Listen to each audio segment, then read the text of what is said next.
aqui com vocês mais uma vez, falando desse tema tão caro para nós. E para falar dele, eu queria falar um pouquinho sobre a importância desse movimento chamado AME. Eu confesso a vocês que é intrigante como ainda tem muita gente que ainda não entendeu o papel das AMEs.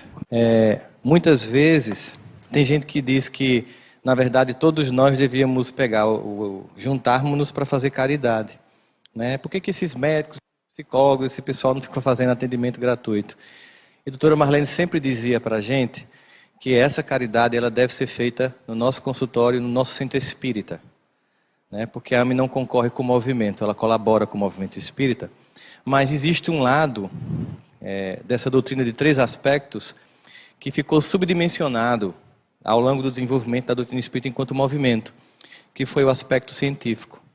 Eu lembro disso porque certa feita eu fui fazer uma palestra no centro espírita e me pediram no intervalo, era tipo um seminário, no intervalo me pediram o seguinte, falar da importância do estudo, e eu falei da importância do estudo e o presidente do centro espírita mandou parar a palestra, parou, que aqui não tem esse negócio de estudo não, aqui é só caridade. Aqui é sopão, campanha do quilo, tal, ninguém estuda aqui não, que o objetivo do evangelho é só caridade. Aí eu fiquei, meu Deus, se eu ficar calado, eu vou ficar omisso, né? Mas se eu brigar com o presidente do centro espírita também, vai ficar meio chato. E eu fiz, e as pessoas que não precisam de cesta básica, como é que a gente leva caridade para elas? Como é que a gente acolhe os corações duros do mundo acadêmico, do mundo universitário? Então, eu cheguei para ele e disse, como é que a gente faz caridade para quem não tem necessidade, né? É a caridade moral. E a gente começa a perceber que quando se começa a articular todo esse movimento chamado AME, nas várias cidades, os encontros estaduais, os encontros regionais, esse que é o internacional, esse périplo que muitos irmãos fazem em outros países, é exatamente para que se possa levar para o mundo acadêmico essa inter-relação da espiritualidade com a saúde e levar o Cristo para corações que são mais duros de receber o Evangelho, mas não menos carentes de Jesus como qualquer um de nós. Porque se tem uma coisa que a gente precisa, é de Jesus na nossa vida. Só que tem gente que acha que não precisa. Então eles que precisam mais ainda, né? Porque quando você não reconhece seu estado de estar doente, quando Jesus diz, eu vim para os que estão doentes e não para os que estão sãos, significa dizer que o primeiro movimento em relação ao Cristo é admitir-se doente. É perceber-se alguém incompleto, alguém que está em processo de vir a ser, que está construindo em si uma identidade, de que procura, digamos assim, uma plenitude, e vai encontrar neste, que é o grande médico e psicólogo das almas, que é Jesus, ali todo o repositório, todo um repertório de possibilidade de construção da vida. Então é um movimento muito bonito, acreditem, a gente sempre se sente muito bem de nos reencontrarmos aqui, somos todos muito queridos uns dos outros, a gente tem assim uma admiração mútua, um carinho mútuo, uma torcida mútua pelo trabalho que cada um faz, com o seu estilo, da sua forma, num repertório que, nessa grande orquestra regida pelo mestre, todo mundo tocando o seu instrumento. Então, reverberem o que vocês escutam aqui, reverberem o que vocês ouviram aqui, reverberem nas academias, no ambiente de trabalho, porque existe uma carência muito grande do Evangelho, e a gente está vendo aqui uma espécie de paraíso de 3 dias. Mas amanhã a gente volta para o cotidiano, e a gente volta para ambientes em que a nossa forma de ver o mundo é tida como lunática, criticada, mas a gente insiste, né? E a gente insiste porque cada vez mais nós percebemos, quando a gente vai estudar a ciência, em qualquer área, o quanto essa doutrina estava correta há muito tempo. E o quanto muitas das pesquisas que hoje são tidas como uma grande novidade, a gente já sabia, né? Estava lá em obras como as de André Luiz, e tantas pesquisas, tantos estudos que são feitos. Então hoje a gente vai falar um pouquinho sobre essa questão, né? Que a gente fala da questão da saúde, nessas relações que a gente tem hoje, e a gente percebe cada vez mais uma coisa fantástica. Quando existe o presidente da Associação Médica Espírita de Campina Grande, da minha cidade, chama-se Carlos Alberto, conhecido no movimento como Beto, né? Ele faz uma palestra muito legal chamada O Fim da Ditadura dos Genes. É uma palestra em que ele pega todos os estudos sobre genética, muito bem acabada, e ele vai apresentando exatamente essas teses iniciais, que quando começou a descobrir toda a questão do genoma humano, a ideia de que se descobrindo o genoma humano, você descobriria a saída para todas as questões. E aí muitas pesquisas também versam sobre isso. Talvez se eu encontrasse todos os oncogenes que provocam câncer de mama, eu conseguiria resolver o problema do câncer de mama. Eu poderia indicar uma mastectomia preventiva para as mulheres que têm uma incidência genética significativa. Eu poderia, por exemplo, fazer isso com vários outros sintomas de doença, tanto físico como emocional, de modo que eu poderia prevenir, porque era tudo materialmente dado. E a grande descoberta da ciência material, na sua mais profunda busca, é que na matéria não existe a explicação para tudo. E esse esgotamento do paradigma materialista, ele é importante, e não é porque a gente que tem uma visão espiritualista do mundo esteja comemorando, porque alguns irmãos nossos estão quebrando a cara. Primeiro, eles não estão quebrando a cara, eles estão buscando a verdade, usando um padrão e um modelo de ciência que deu uma grande contribuição à história da humanidade, a partir de 3 pensadores, como René Descartes, Francis Bacon e Isaac Newton, que criaram juntos esse paradigma que deu tanta resposta à cura de tantas as doenças, de toda essa ciência que a gente usa muito e se sente muito à vontade com elas nas tecnologias que a gente tem. Nesses irmãos nossos, como Décio, que é um querido irmão, gosta muito de dizer, eles não buscam negar a Deus, eles buscam entender Deus através desse paradigma, mas ele é limitado. Mas para que se perceba limitado, ele tem que se esgotar. Se esgotar não é negar a contribuição que ele deu, é perceber que até um certo ponto ele explica muito fenômeno, mas saindo daquele limite que o paradigma dá conta de explicar, ele não consegue ir muito além. Hoje nós vivemos, e observe isso, sob o signo da angústia. Vocês percebem isso? É por isso que Zygmunt Bauman é um teórico tão citado hoje na filosofia, porque ele vai nos definir como uma modernidade líquida. Antes da gente conseguir fixar um tipo de sistema, ele já não faz sentido para nós. E nós vivemos hoje numa crise de crises. Não existe em nenhum momento mais respostas, mas existem muitas perguntas. E aí a gente vive nesse sistema atual que junta-se a essa crise das epistemes, dos paradigmas, das ciências de um modo geral, mais uma crise na escala de valores, mais uma crise que a gente vê hoje, por exemplo, no aumento do sentimento em vários países, não só no Brasil, de uma divisão muito profunda entre os países. Está acontecendo nos Estados Unidos, está acontecendo na França, está acontecendo no Brasil, um aumento do maniqueísmo, em que eu estou certo, você está errado, meu partido está certo, você está errado. E a gente tem um grande comprometimento psíquico das pessoas, de tal modo que a gente poderia dizer que talvez o grande tesouro em nossos dias, mais do que ações na bolsa, é saúde mental. Porque para manter-se o mínimo de equilíbrio no mundo de hoje é complicado, porque a gente tem um sentimento de desesperança pairando no ar. Para completar, no nosso caso do Brasil, nós temos uma crise econômica e política que eu não vou falar para não deprimir ninguém, obviamente. Porque já basta o que a gente tem que engolir diariamente de notícias, de algo que não é, na verdade, um momento lamentável, mas um momento de profunda limpeza, de um país que se quer melhor e que precisa assumir suas sombras para que elas sejam expurgadas, porque é assim que acontece. Nesse processo, nós temos a ideia de que com essa crise aumenta a vulnerabilidade das pessoas. Digamos que quando a gente olha, por exemplo, o panorama da educação hoje em dia, nós percebemos que muitos pais têm vacilado no seu papel de formatação de valores e têm criado uma geração vulnerável. Por isso que há uns 3 meses atrás, se eu não me engano, houve quase que um frenesi humano e um colapso dos pais por causa da baleia azul. Quando, na verdade, o problema não é nem a baleia azul, nem um porco cor-de-rosa, nem um macaco amarelo. É a falência de uma educação de uma geração, que tem reverberado, deixando os jovens extremamente vulneráveis nesse processo. Bom, o que significa dizer isso? Que nós estamos numa crise. E que nós, espíritas, entendemos a profundidade dessa crise, porque ela se trata de uma transformação muito mais profunda do que aparentemente os estudos em história, em sociologia e em antropologia podem perceber. Porque é uma crise de uma ordem de uma profunda mudança pela qual o planeta está passando. Mas dizer isso não é ignorar que também há uma crise histórica acontecendo e negar que nós podemos também, se utilizando das ciências humanas, tentar entender o que está acontecendo. Então, existe um conceito de crise que ele mostra justamente essa liquidez de nossos tempos, que é de um pensador chamado Gramsci, que não necessariamente concordando com toda a visão de mundo dele, mas não deixando de considerar a lucidez com que ele define crise, pode nos ajudar a pensar como a saúde mental pode ser comprometida num momento como esse. E no momento em que tudo está líquido, alguma coisa sólida tem que me manter. Ele diz o seguinte: nós temos uma crise quando o modelo velho insepulto já não dirige mais os vivos, mas o modelo novo não se explicitou. Por isso ele não está qualificado para orientar o presente. Não é bonito? Eu decorei para vocês acharem que eu sou inteligente. E assim, ele está querendo dizer o seguinte: nós temos uma crise quando o modelo antigo ele não responde mais aos problemas atuais, mas não tem nada pronto para substituir esse modelo. Exemplos? Nós vamos ter eleição ano que vem, quer dizer, talvez esse, ninguém sabe. Já é uma crise por si, né? A gente não sabe. Então, o modelo político brasileiro está funcionando? Não. O ano que vem tem um modelo novo? Estamos em crise. Né? O modelo da educação que muitos de nós somos educados, modelo chamado, eu chamo de educação Wi-Fi, que os nossos pais olhavam para a gente a 100 metros, a gente entendia o comando, pelo olhar.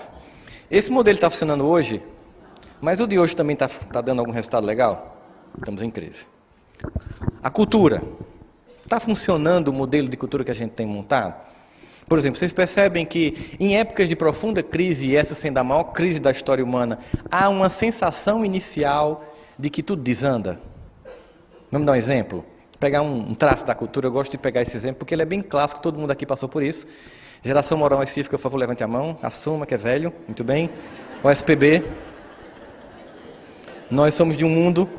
Leandro nem levantou a mão. Leandro, levante a mão, tenha vergonha. Eu estou te vendo daqui, viu? Pensando que é de Xuxa para cá, né? Então, o que a gente tem nesse modelo? A gente tem um modelo aqui dos anos 70, que a gente tem assim, vamos pegar um traço, música infantil. Música infantil, anos 70.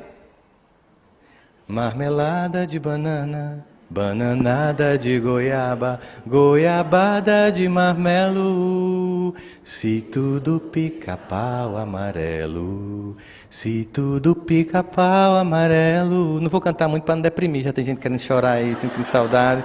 E eu popei a galera da Vila Sésamo para não mostrar o pessoal que está pegando aeróbus, tá? Mas vamos lá, nós temos anos 80.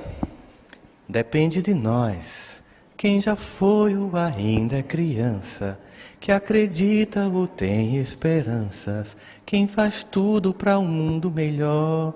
Veja, observe sempre, quando a gente fala em crise, decadência e liquidez da modernidade, vamos pensar o seguinte: as duas primeiras músicas que eu cantei até agora, tem poesia?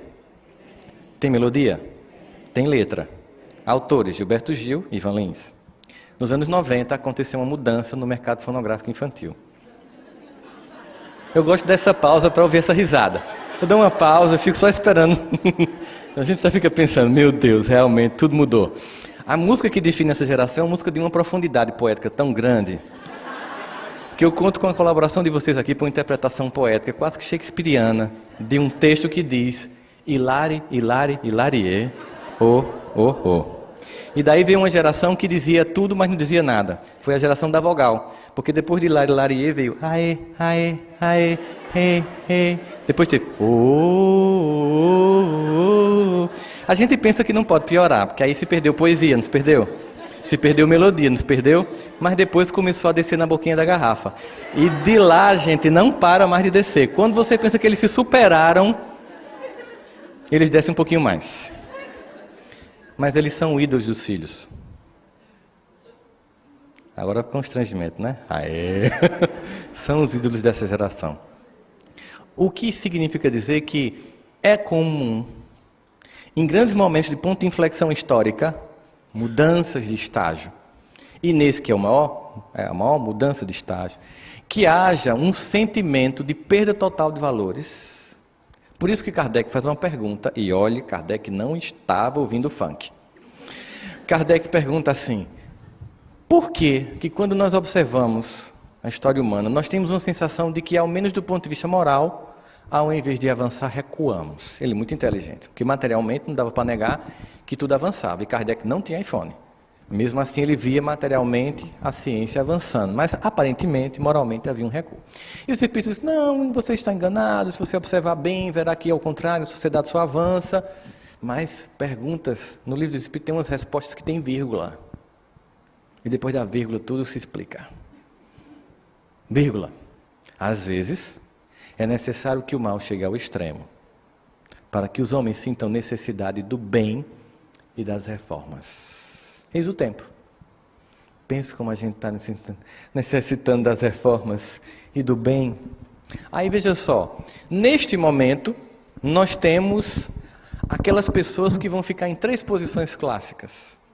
As pessoas que vão criticar quem age, as pessoas que agem e as pessoas que nada fazem. Escolha seu time. E você vai saber o que você está fazendo. Não é uma crise que a minha grande contribuição é #MudaBrasil compartilhar. É uma crise em que eu preciso ser autor da transformação. Eu não vou mais para o mundo acadêmico encontrar respostas. Eu vou encontrar perguntas. Eu não chego no meu ambiente de trabalho, qualquer que seja ele, médico, psicólogo, educador, historiador, não importa. Eu não vou lá com receitas prontas. Nós fomos formados por um modelo, um paradigma muito importante, impactante, que deu uma grande contribuição na nossa formação profissional, mas no dia a dia aquela coisa não se mostra suficiente para responder às necessidades de quem nos procura. Aliás, as nossas próprias necessidades não estão sendo atendidas. Porque se tudo está líquido, a sensação de dissolução é muito grande, em que a gente começa a ter uma sensação de vazio, em que nada tem sentido. Obviamente eu vou tentar substituir essa liquidez por alguma coisa sólida. E aí, claro, a sociedade vai oferecer algumas coisas bem materialmente palpáveis para que a gente possa se sentir um pouco mais apaziguado temporariamente.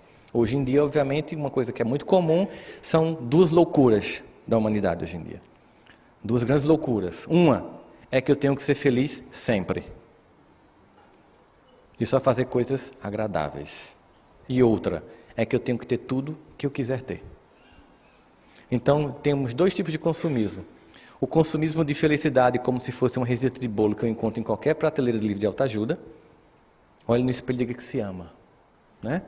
E o consumismo de coisas. Mas ainda assim a gente percebe que é muito vulnerável, que é algo que não é sustentável a longo prazo e nós voltamos para um vazio. Aliás, esse vazio desejável por uma sociedade que cria o que se chama no consumo de obsolescência programada, ou seja, eles criam objetos de todas as ordens, telefone, carro, para que se torne obsoleto em um ano. E assim você, na sua grande profundidade e personalidade fixa, né, com muita maturidade, você compra um carro 2017, aí no ano que vem, 2018, ele lança o mesmo carro e achata o farol.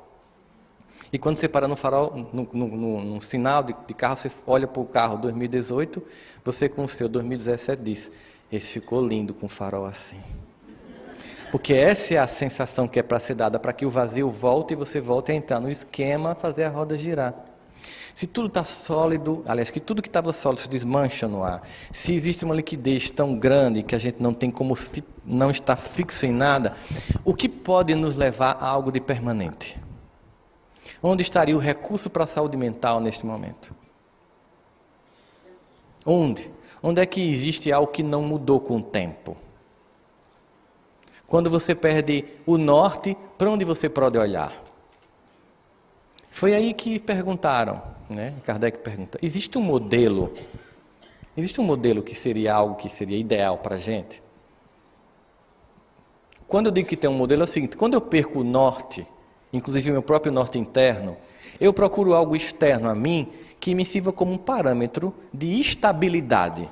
E essa estabilidade externa, ela vai reverberar para a provocação da minha estabilidade, a minha estabilidade interna.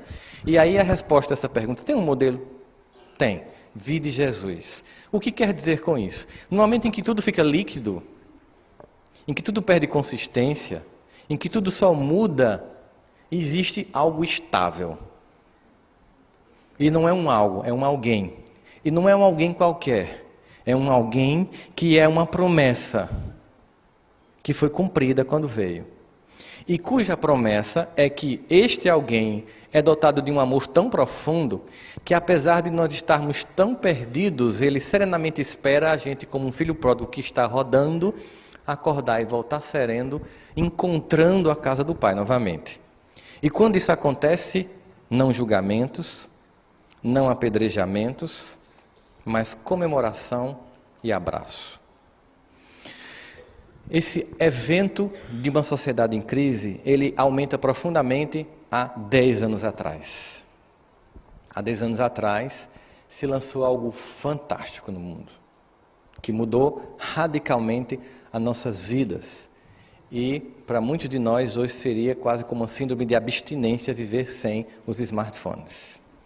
Com os smartphones se lançaram também as redes sociais e depois um aplicativo que vocês não usam aqui chamado WhatsApp.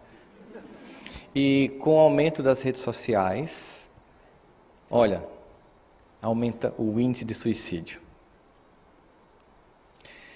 Nos Estados Unidos foi publicado um artigo ano passado na revista de Psicologia e de Neurociência dizendo que nos Estados Unidos, a gente costuma sempre citar os Estados Unidos, não é por nada, é só porque eles têm um profundo apanhado estatístico de pesquisa.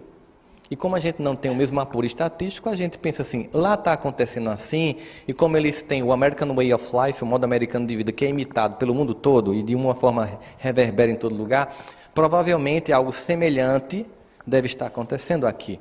O suicídio de jovens, adolescentes de 10 a 14 anos nos Estados Unidos hoje mata mais do que acidentes automobilísticos.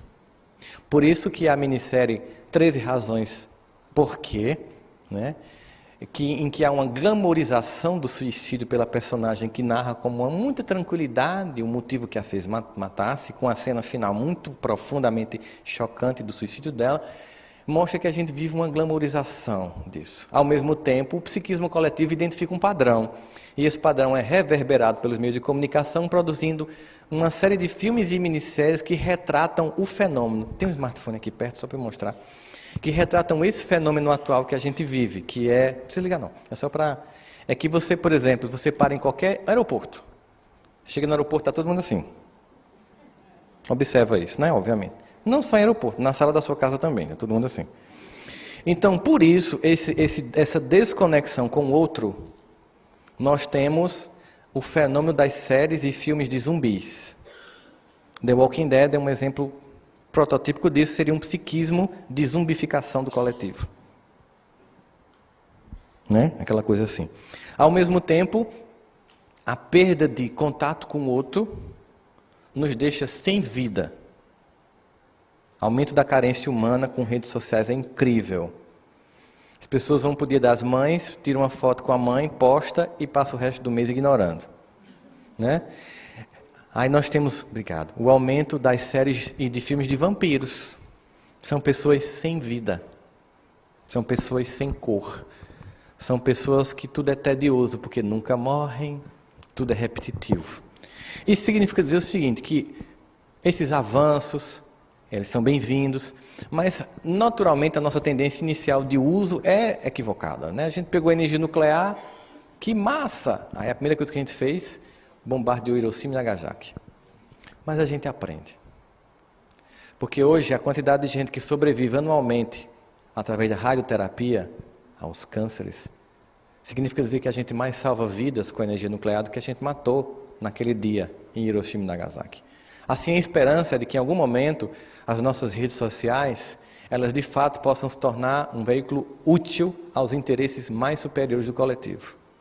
Porque o ano passado, pela primeira vez na história humana da medição dos QIs, desde que se começou a medir o quociente intelectual das pessoas, os chamados testes de QI, anualmente nós tínhamos uma elevação do padrão mundial de QI. O ano passado, pela primeira vez, o QI médio mundial diminuiu. Ele não estacionou, diminuiu. Isso tem várias motivações, mas sem sombra de dúvidas, o nível rasteiro das discussões que a gente tem nas redes sociais. Especialmente em grupos de WhatsApp familiar. Em que você entra, tem raiva, sai, aí pede para voltar, gera mais ruído do que encontro. E aí se começa a fazer algumas pesquisas sobre felicidade. Né? Uma delas fez uma medição do tempo de felicidade, de produção de endorfinas, de substâncias neuroquímicas que dão sensação de prazer, após a compra de um carro novo. Eles perceberam que quando você compra um carro novo, vocês sabem disso, a gente compra um carro novo, aí não bota vidro de fumê para todo mundo ver que a gente está dentro, é meu, comprei. A gente deixa os plásticos para dizer que é novo, e deixa a etiqueta com código de barra, até que fica ridículo, a gente se toca e tira. Essa sensação de prazer de comprar um carro novo dura 15 minutos, aliás, 15 dias. Durante 15 dias você fica com sensação legal. Mas eles fizeram a mesma edição com uma coisa diferente. Pegaram pessoas, por exemplo, hoje é um sábado. Imagina que você sai daqui, terminou o evento, aí alguém da tua família te liga. Vem cá, tal, eu estou aqui na Barra, vem aqui, vem cá em casa, tal. Você chega lá, tem um cafezinho te esperando. Na cozinha, desse amigo, desse parente. Vai chegando um, vai chegando o outro. A conversa rola, e você começa a lembrar de cenas da infância, e começa a tirar onda com a cara um do outro, e brincar, e puxa, aquela coisa típica de quem se ama. Tempo de felicidade desse dia, 45 dias. Trocar de carro, 15 dias. Tomar um cafezinho com quem eu amo, 45 dias. Ou seja, é mais barato do que se imagina. É mais simples do que se imagina. Agora, é tomar um cafezinho sem o WhatsApp ligado. Não é um cafezinho em que eu não estou lá. Não é aquela velha cena de entrar na sua casa e perguntar a palavra mágica. Qual a senha do Wi-Fi? Né? É exatamente tentar interagir, se desconectar para reconectar-se com as pessoas. É por isso que eu acho que Paulo fez uma carta muito interessante, muito legal sobre isso. Né? Ele pega uma comunidade que tinha características muito próprias, que era uma comunidade que se sentia muito orgulhosa de si, porque era, além de ser a mais rica igreja fundada por Paulo, uma cidade extremamente importante, por ser epicentro comercial de uma região do Mediterrâneo, e que também era pessoas dotadas de dons, 6 dons descritos nessa carta, entre eles o dom de falar línguas, o dom de ouvir os anjos. E essa igreja, apesar de tudo isso, ou seja, se sentia rica, se sentia cheia de dons, falavam até com os anjos, eram quase anjos. No entanto, havia um declínio moral da própria igreja, até casos de incestos eram relatados para Paulo, via WhatsApp nos lombinhos de jumentos da Judéia. E Paulo, então, manda uma carta para essa igreja, uma carta que é muito conhecida, é o texto mais conhecido do Novo Testamento no mundo inteiro, e sempre lido em casamentos, apesar de não ter sido feito em nenhum momento para essa ocasião, porque é um grande puxão de orelha sobre o verdadeiro sentido do que é estável no mundo líquido, porque nós apenas temos muito mais liquidez hoje, mas não pense que essa liquidez de valores não é uma coisa que nos acompanha ao longo da história. E a carta que vocês devem conhecer, que é a primeira carta de Coríntios, capítulo 13, ela é uma carta que começa com uma frase interessantíssima, porque começa assim, ainda que. Eu sei que muita gente acha que é de Renato Russo, desculpa decepcionar vocês. Ainda que. Olha o que aqui Paulo vai dizer. Em nenhum momento Paulo vai fazer crítica aos dons. Apenas ele vai dizer que nenhum deles substitui o amor. E aí ele vai fazer o seguinte, ele não vai se preocupar em uma discussão teológica sobre o que é o amor. Ele apenas vai dar 13 virtudes do que ele definiria como sendo finalmente amor. Ele não vai ficar dizendo o amor ágape, o amor eros, o amor frater. Não, isso aí é uma discussão feita depois por nós. Que danado era o amor frater, eros e ágape. Não, é assim, é o seguinte, amor é o seguinte. Pronto, falei, Paulo fazia, né? Amor é paciente. Porque eu estou numa família, e nessa família tem pessoas, e tem ritmos diferentes. Tem ritmos de percepção espiritual diferentes. Tem ritmos de convivência diferentes. Tem formas de experimentar a própria evolução diferentemente, mas eu me arvoro no direito de dizer, você não está evoluindo. Você não está crescendo, você não está contribuindo. Observe como muita gente faz evangelho no lar, aí abre a mensagem e faz assim. Se eu estou no evangelho no lar com você e você faz... Você está dizendo o que para mim? Essa mensagem é para tu. Né? E o evangelho no lar passa a ser não o lugar do encontro, mas da acusação. Acusação de alguém que não tem paciência de ver o ritmo do outro. Mas... não tem a sabedoria de perceber que, se neste ponto a pessoa não está caminhando passo a passo comigo, no outro ela está 10 passos à frente. E eu não vejo a pessoa totalmente. Essa paciência é algo que nos falta no mundo em que tudo é processual. E se eu não respeito o processo, e fiquem tranquilos, porque eu só tenho 5 minutos, fica tranquilo. É porque eu só vou falar mesmo da paciência. Eu não vou falar das outras 12 virtudes, não. E se eu não respeito esse processo, eu não consigo alcançar a minha estabilidade emocional, porque as pessoas querem pular etapas. A reitora da Universidade de Stanford recebeu um pai que disse o seguinte: todo mundo aqui que estudou na universidade sabe que a gente paga umas cadeiras que a gente acha assim desnecessário ao curso. Não acontece com vocês? Né? Eu cheguei no meu curso e tinha assim, leis de ensino do primeiro grau e do segundo grau, em psicologia. E aí eu entrei e tinha uma aluna conhecida minha, um colega minha, e outra aluna que eu não conhecia. Aí essa aluna desconhecida perguntou: o que você acha dessa disciplina? Disse: completamente desnecessária. Eu não sei quem ainda nada teve a ideia de colocar uma disciplina de leis de ensino de segundo grau no curso de psicologia. Eu tenho até pena da professora que vai ensinar essa disciplina. Ela fez: sou eu. Pino foi feito para ser batido, mas tem hora que é feio. Eu disse: professora, me perdoe, não é nada contra a senhora, é contra a disciplina. Ela fez: qual é o nome desse curso? Eu disse: licenciatura em psicologia. Ela disse: repita. Licenciatura em psicologia. Pois é, você está sendo treinado para, além de clinicar, dar aulas. E se você vai dar aula, você tem que saber as leis que regem o ensino. Eu disse: boa disciplina, professora, vamos começar a aula. Aí a reitora da Universidade de Stanford ouviu de um pai o seguinte: eu tenho certeza que se o meu filho fizesse esse curso, tirando um monte de disciplina que não serve para ele terminava em 2 anos. Ela perguntou: depende de que filho o senhor quer. Como assim? Porque, por exemplo, melancia levam 6 meses, mas carvalho, 100 anos. A gente não tem paciência. As pessoas terminam o curso universitário, vão trabalhar numa empresa e querem o ano que vem ser presidente do grupo corporativo. Os filhos vão trabalhar com os pais nas empresas e quando eu dava aula no curso de administração, a coisa que eu mais ouvia dos filhos era o seguinte: eu preferia trabalhar até com Satanás do que com meu pai. Por quê? Porque eles diziam: eu sou formado, eu fiz um curso, meu pai nem curso tem. Chegou um para mim desse jeito: eu fiz um MBA na FGV agora. Meu pai não tem nem 2º grau. Ele não deixa eu dar opinião. Se tu diz isso a ele com essa arrogância, porque eu também não deixava tu dar opinião, não. Quer dizer que tu acha que tu é melhor do que o teu pai. Eu sou muito mais formado do que eles. Quantos anos tu tem? Tenho 23. Com 23 anos, teu pai, sem 2º grau, estava onde? Ele já tinha uma empresa com... teu pai com 23 anos, sem curso universitário, tem uma empresa. E tu com um FGV não tem nem um fiteiro. E tu vem me dizer que tu é melhor do que ele. Baixa a bola, vamos combinar. Ninguém tem paciência. E a paciência tem nos deixado doentes. E quando a gente entende que amor tem como algumas características a paciência, a gente respeita o tempo dos outros e a gente respeita o nosso tempo, o nosso processo. Hoje, muitas das angústias é a falta de paciência, de esperar que o que eu plantei frutifique. E de entender que não basta plantar, tem que regar, tem que investir e tem que esperar. Quando isso acontece, eu vejo a frutificação. Quando eu não tenho paciência, eu vou para um campo psicológico perigoso, o da inveja. Porque o invejoso é alguém que, por não ter tido paciência de plantar, inveja quem está colhendo.